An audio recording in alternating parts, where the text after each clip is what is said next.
Inshallah, we'll find our way. Bismillahir Rahmanir Rahim. Washamsi wa duhaha. By the sun and its brightness. Wal qamari idha talaha. And by the day and by the moon when it follows the sun.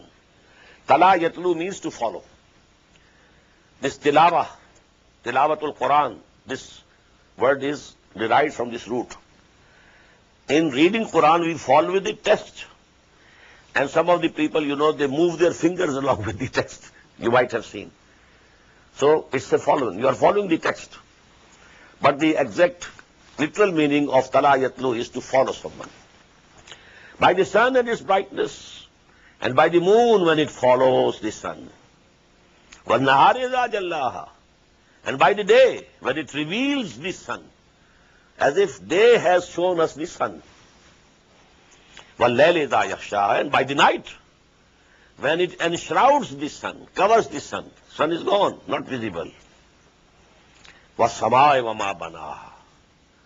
And by the heaven, and as he created it, built it, or by him who has created it. These are two ways of translating this. Ma was samai, and by the heaven, wama banaha, and the way Allah has created it, or by him who has created it.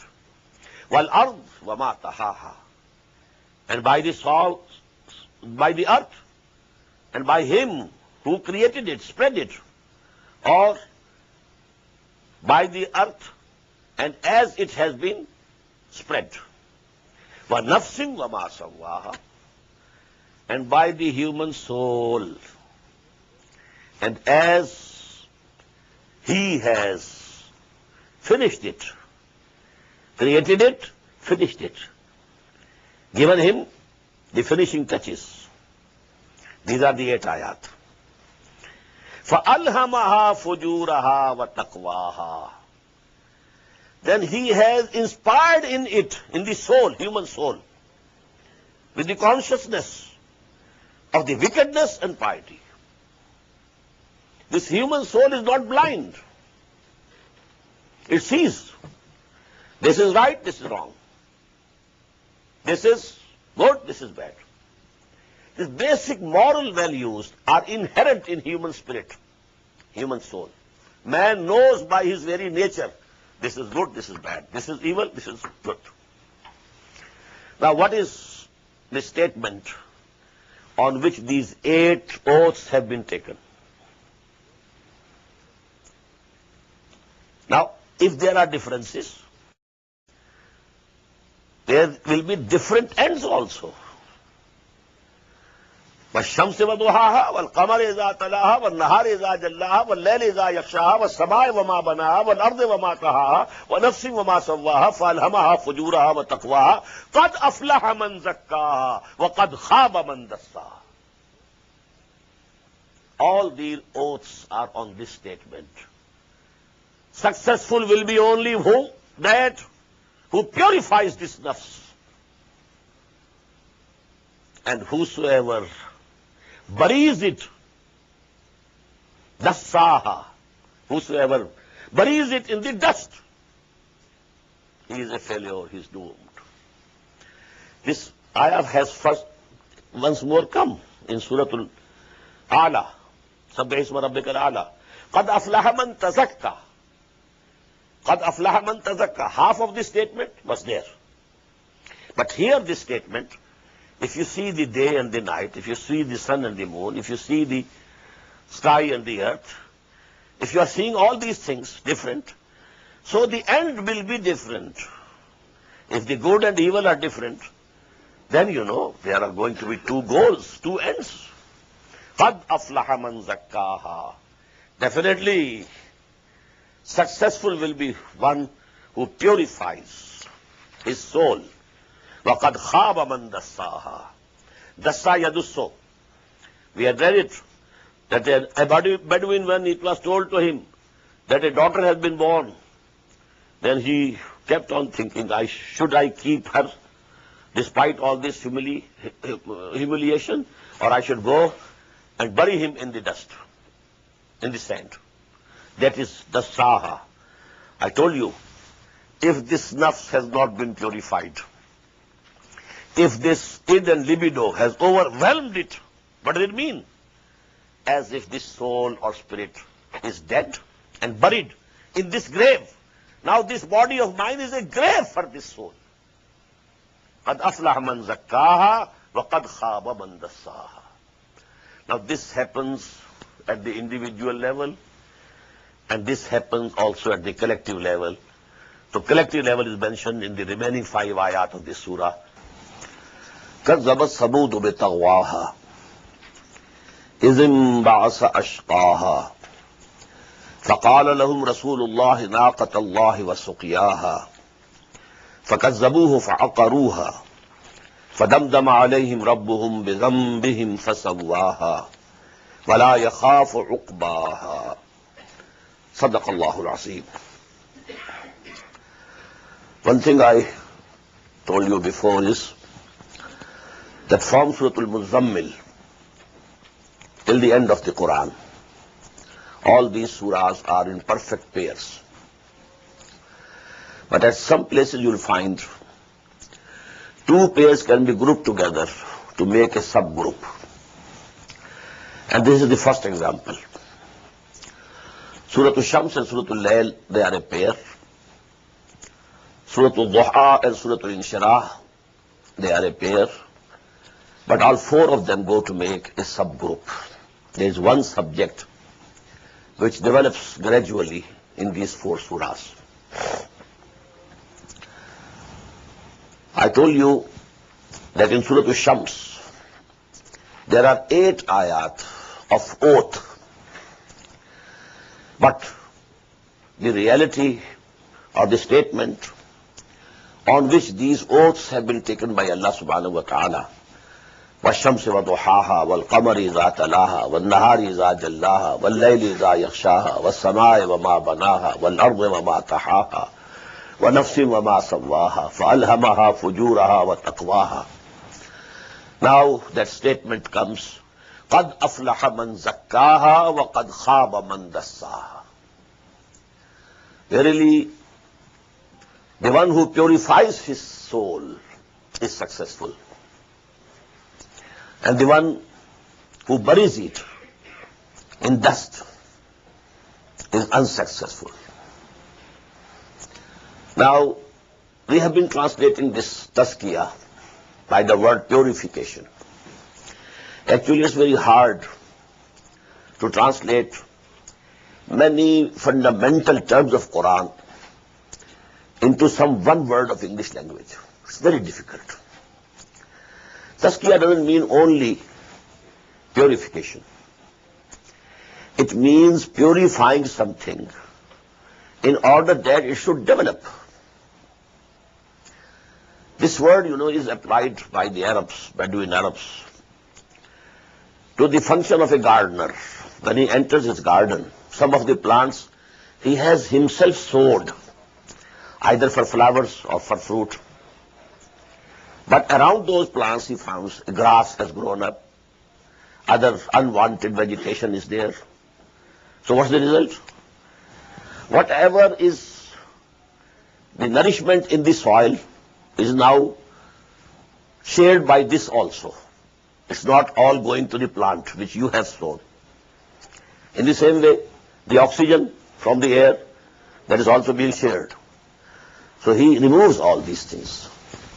This is called tazkiyah, because they are hampering the growth of that plant which he has sown in order that it should grow up, be mature, bear either fruits or flowers.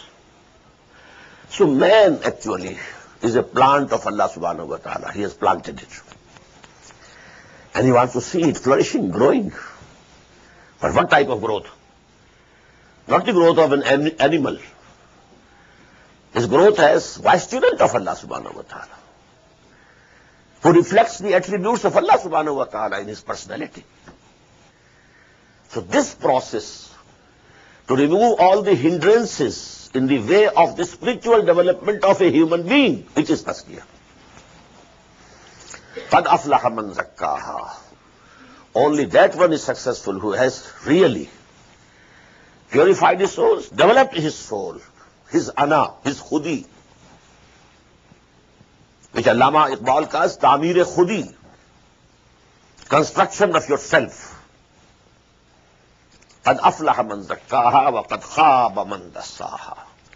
And I told you, dassa yadussu in Arabic means to bury something in the sand.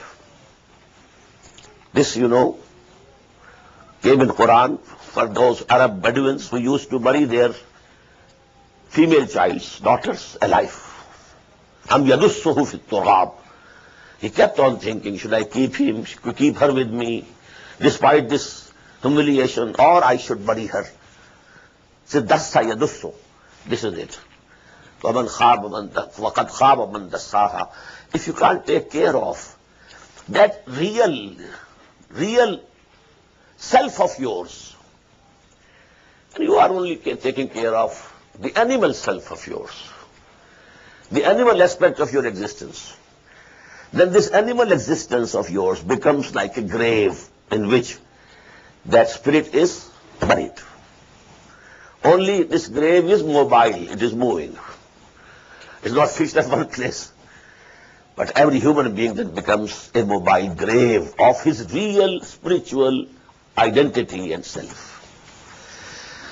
Now this regards mainly personal and individual purification and development of the ego or development of the self.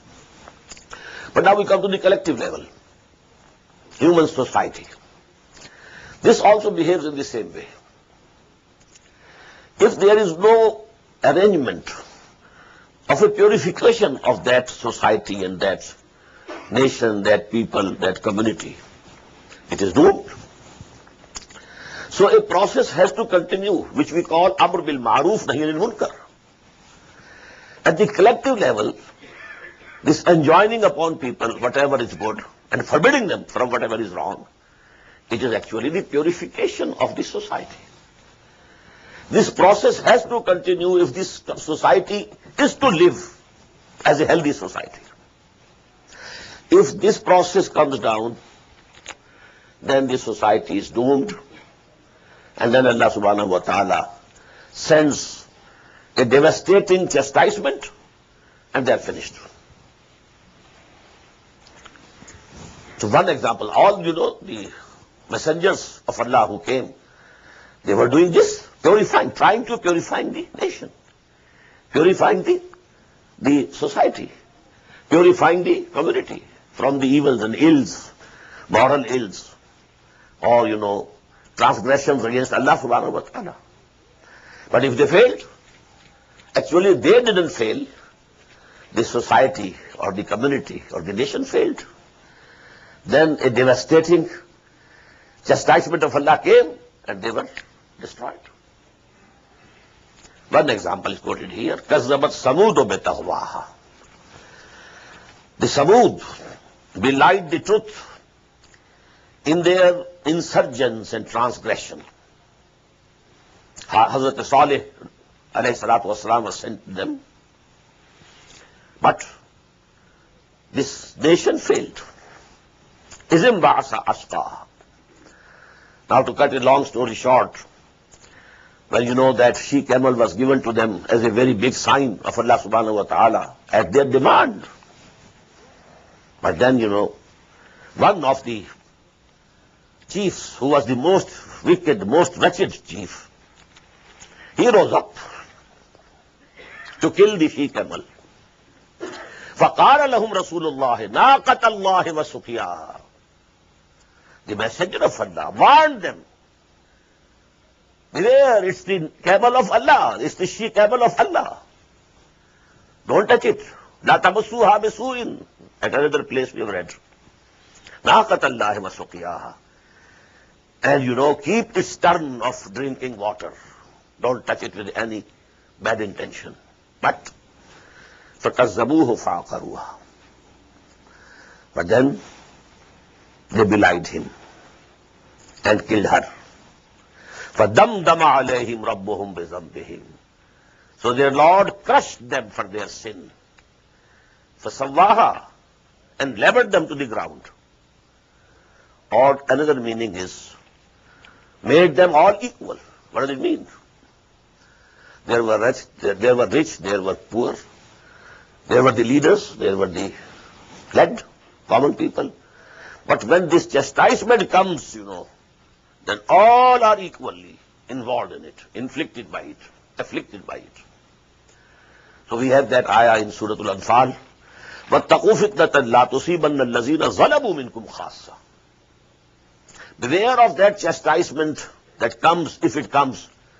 Then not only those who are involved actually in these sins, not only they are punished, others are also punished. Because they were guilty of not purifying their society. At only one place we find in Surah Al-Araf, those who till the last end go on, يَأْمُرُونَ بِالْمَعْرُوفِ وَيَنْهَوْنَ عَنِ الْمُنْكَرِ. They continue their struggle to enjoin upon whatever is good and to forbid people from whatever is wrong. They are saved only.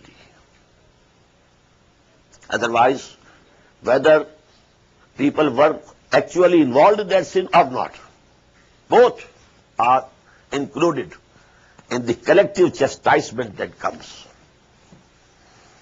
Now a little distraction here. This role that was being played by the prophets and the messengers of Allah subhanahu wa ta'ala has now by assigned, after the institution of prophethood and messengerhood having come to an end in the person of Muhammad sallallahu alaihi wasallam, this role has been assigned collectively to the ummah of Muhammad sallallahu alaihi wasallam for all times to come, for the whole of humanity. كنتم خير أمة أخرجت للناس تأمرون بالمعروف وتنهون عن المنكر وتؤمنون بالله. If we don't perform that duty, then we are doomed. Then we deserve the chastisement of Allah subhanahu wa ta'ala. रहमतें हैं तेरी अगयार के काशानों पर और बर्फ गिरती है तो बेचारे मुसलमानों पर. Why? We deserve it. You are not doing your job. You have become just a nation like the other nations of the world. You are a rather humiliated nation, having no respect in the committee of the nations. Nobody asks you any opinion in any international matter. Kasnami Pursar ke bhaiya kishti, who you are. Nobody asks you. ضربت عليهم الذلة والمسكنة وباءوا بغضب من الله. Now from this collective doom, only those people can hope salvation and saving by Allah subhanahu wa ta'ala who exert up to their utmost in discharging this duty of Amr bil Ma'ruf and Nahy anil Munkar. Only they can hope. That is why we have found that ayah also in the same Surah Al-Imran. وَلْتَكُمْ مِنْكُمْ أُمَّةٌ يَدْعُونَ إِلَى الْخَيْرِ وَيَأْمُرُونَ بِالْمَعْرُوفِ وَيَنْهَوْنَ عَنِ الْمُنْكَرِ وَأُولَٰئِكَ هُمُ الْمُفْلِحُونَ. Only these people who keep engaged in this three-item agenda, calling mankind to good, يَدْعُونَ إِلَى الْخَيْرِ وَيَأْمُرُونَ بِالْمَعْرُوفِ, and joining upon them whatever is good, وَيَنْهَوْنَ عَنِ الْمُنْكَرِ, and forbidding them from whatever is wrong. Whosoever continues, whether someone listens or not, they don't worry. They don't have to worry. They have to discharge their duty. But they can earn salvation for them, at least, for themselves. أُولَٰئِكَ هُمُ الْمُفْلِحُونَ. وَلَا يَخَافُ عُقْبَاهَا. The last ayah, Allah doesn't fear its consequences. It happens in collective affairs. Supposing there is a king and he sees some of his chieftains or some of his subordinates, he is doing something wrong. But if I touch him, if I bring him to book, there might be a big turmoil. He has supporters. So he has to think twice. As we have read in Surah Al-Mu'min, Fir'aun couldn't do anything. He wanted to kill Musa alayhi salatu wasalam, but when that, a moment from Ali Fir'aun stood up, and he gave that sermon. No, he couldn't do. Although he was the person claiming to be God. Ana rabbukumul ala. But Allah subhanahu wa ta'ala cares for none. وَلَا يَخَافُ عُقْبَاهَا. He doesn't have to fear that there can be rebellion, there can be some, untoward results, unpleasant thing might happen. No, he can do whatever he likes. He devastated and destroyed the whole nations. And he doesn't have to fear that something wrong can appear. Turn to Allah, He's never far away. Put your trust in Him, raise your hands and pray.